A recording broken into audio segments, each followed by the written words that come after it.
ഒരാളുടെ എടുത്തുചാട്ടം കൊണ്ട് ഒരാളുടെ ദേഷ്യം കൺട്രോൾ ചെയ്യാൻ പറ്റാത്ത അവസ്ഥ കൊണ്ട് ഒരാൾക്ക് സംഭവിച്ച കാര്യം പറഞ്ഞു വരുന്നത് റോക്കിയുടെ കാര്യം തന്നെയാണ്. റോക്കി പുറത്തിറങ്ങിയിട്ട് ഭയങ്കര തഗ് കാര്യങ്ങളൊക്കെ സംസാരിക്കുന്നുണ്ട്. പക്ഷേ ഏറ്റവും കൂടുതൽ ഹാംഫുള്ളായിട്ട് എഫക്റ്റ് ചെയ്തത് സിജോനെ തന്നെയാണ്. സിജോ അങ്ങനെ സർജറിക്കായിട്ട് ഇറങ്ങിയിട്ടുണ്ട്.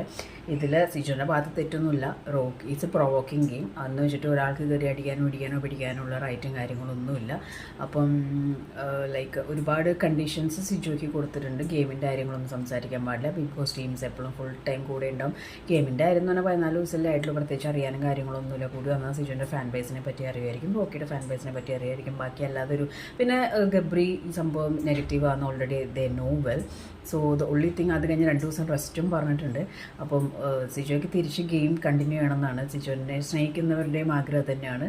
Let's hope for the best. എന്തായാലും കാര്യങ്ങളെല്ലാം നല്ല രീതിയിൽ നടക്കട്ടെ. ആൾക്ക് തിരിച്ച് വന്നിട്ട് ഗെയിം നല്ല രീതിയിൽ കണ്ടിന്യൂ ചെയ്യാൻ പറ്റട്ടെ.